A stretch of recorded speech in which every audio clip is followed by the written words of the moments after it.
Hello शिक्षक साथियों। साथियों, इस वीडियो में हम लोग मॉड्यूल 18 की चर्चा करेंगे।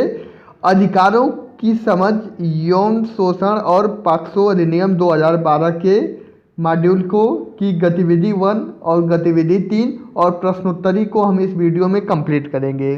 तो आप लोग हमारे चैनल को सब्सक्राइब करके बेल आइकन वाला बटन प्रेस कर लीजिएगा ताकि आने वाला कोई भी वीडियो जब मैं अपलोड करूं सबसे पहले आपके पास नोटिफिकेशन पहुंचे। तो चलिए शुरू करते हैं गतिविधि 1 से।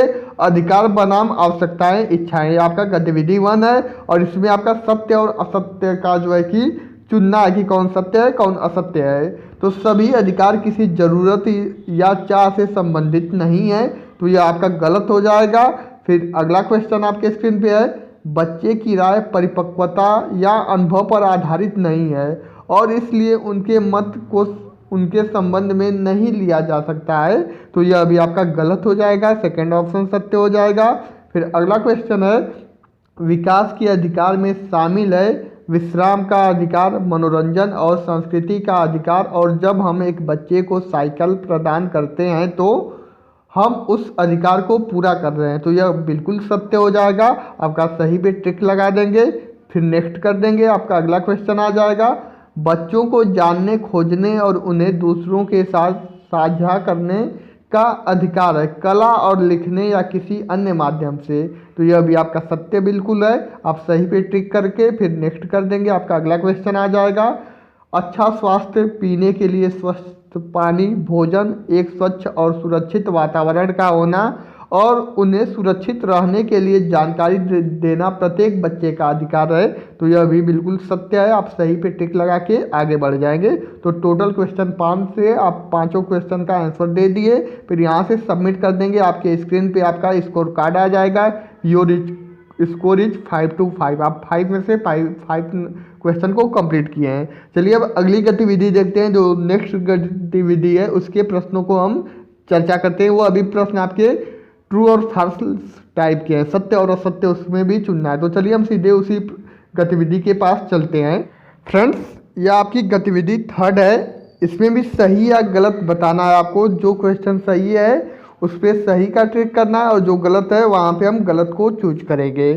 चलिए शुरू करते हैं। आपका क्वेश्चन 1 है, अधिकांश लैंगिक शोषण किसी ऐसे व्यक्ति द्वारा किया जाता है जो बच्चे के लिए अजनबी हो, तो यह आपका गलत हो जाएगा। ऐसा कोई ज़रूरी नहीं है कि अजनबी लोग ही बच्चे के साथ लैंगिक शोषण कर सकें।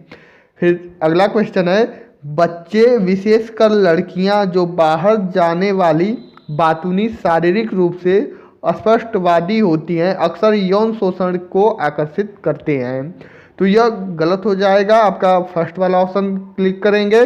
फिर अगले क्वेश्चन की तरफ बढ़ेंगे, लैंगिक शोषण आमतौर पर अंधेरे परित्यक्त स्थानों में होता है, तो ऐसा कोई ज़रूरी नहीं है। यह आपका गलत हो जाएगा। गलत पे क्लिक करके नेक्स्ट आपका आगे बढ़ जाएंगे। फिर अगला आपका है, लैंगिक शोषण किसी भी बच्चे, उम्र, लिंग, जाति, आर्थिक और सामाजिक स्थिति में हो सकता है, तो यह बिल्कुल सत्य है कि लैंगिक शोषण किसी भी बच्चे, उम्र, लिंग, जाति में हो सकता है। फिर आपका नेक्स्ट करेंगे। अगला क्वेश्चन आएगा, जब भी कोई बच्चा आपसे लैंगिक शोषण के बारे में बात करता है तो यह महत्वपूर्ण है कि आप सूचना के सत्यापन के लिए कथित शोषणकर्ता से बात करें, तो यह भी क्वेश्चन आपका असत्य हो जाएगा। गलत पे ट्रिक करके फिर हम आगे बढ़ जाएंगे। अगला क्वेश्चन आ जाएगा, यदि यौन क्रिया के दौरान बच्चा चिल्ला या विरोध नहीं कर रहा है या पीछे नहीं ढकेल रहा है या सहमति दे दी है, तो यह समझा जा सकता है कि बच्चा उस कृत्य में रुचि रखता है, तो ये ऐसा बिल्कुल नहीं है। यह आपका गलत हो जाएगा। गलत पे क्लिक करके फिर आगे हम बढ़ेंगे। अगला क्वेश्चन आपके स्क्रीन पे है, एक संभावित लैंगिक उत्पीड़नकर्ता की पहचान के लिए कोई निश्चित संकेतक व्यवहार नहीं है, तो यह भी क्वेश्चन आपका सत्य हो जाएगा। सही पे क्लिक करके हम आगे बढ़ेंगे। फिर अगला क्वेश्चन है, बच्चे अक्सर यौन शोषण के बारे में कहानियां बनाते हैं, तो ऐसा कोई ज़रूरी नहीं है। यह आपका गलत हो जाएगा। गलत पे क्लिक करके हम आगे बढ़ जाएंगे। अगला क्वेश्चन है, यदि बच्चा दुरुपयोग की रिपोर्ट करने के लिए तैयार नहीं है तो हम मदद नहीं कर सकते, तो यह असत्य हो जाएगा। हम उसकी मदद करेंगे। आप गलत पे क्लिक करके हम आगे बढ़ेंगे। फिर अगला क्वेश्चन है, एक वयस्क एक बच्चे की चीज़ें, उपहार, ध्यान और स्नेह, पैसा, मिठाई, खिलौने बाहर ले जाना यौन शोषण की एक प्रक्रिया की शुरुआत हो सकती है। यह बिल्कुल सत्य है। आप सही पे क्लिक करेंगे, फिर हम आगे बढ़ेंगे। तो आपका टोटल क्वेश्चन आप 10 किए हैं, 10 के आंसर आप दिए हैं। आप सबमिट करेंगे, देखेंगे आपका कितना आंसर सत्य है। तो आप जैसे ही सबमिट करेंगे आपका स्कोर कार्ड आपके स्क्रीन पे आ जाएगा। Your score is 10 to 10। आप 10 में से 10 क्वेश्चन पूरी तरह से सही किए हैं। तो यह आपकी गतिविधि 3 कंप्लीट हो गई। इसके बाद आपका प्रश्नोत्तरी है, तो आपका प्रश्नोत्तरी अब कंप्लीट कराया जाएगा। तो चलिए सीधे हम प्रश्नोत्तरी को कंप्लीट कराते हैं। चलिए साथियों, अब हम लोग प्रश्नोत्तरी को कंप्लीट करेंगे मॉड्यूल 18 की। तो क्वेश्चन नंबर 1 आपके स्क्रीन पे है, कौन सा अधिनियम बाल शोषण अपराधी को दंडित करने के लिए विशेष कानून है? तो पॉक्सो अधिनियम 2012 आपका सेकंड वाला ऑप्शन सत्य हो जाएगा। नेक्स्ट क्वेश्चन है आपका, बाल लैंगिक शोषण खाली स्थान से होता है। देखिए, जो बाल लैंगिक शोषण है लड़के और लड़कियों दोनों में होता है। आपका 4th वाला ऑप्शन सत्य हो जाएगा।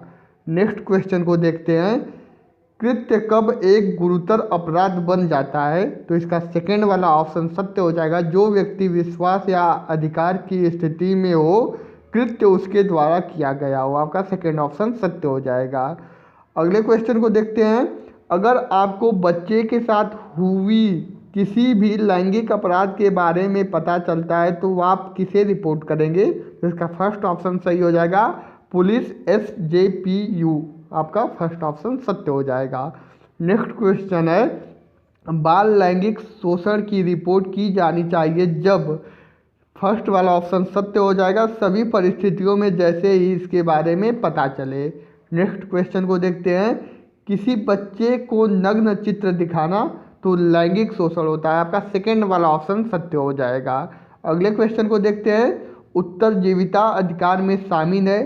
सबको पता है कि रोटी कपड़ा मकान अर्थात भोजन कपड़ा आश्रय उत्तरजीविता अधिकार में शामिल है। थर्ड वाला ऑप्शन सत्य हो जाएगा।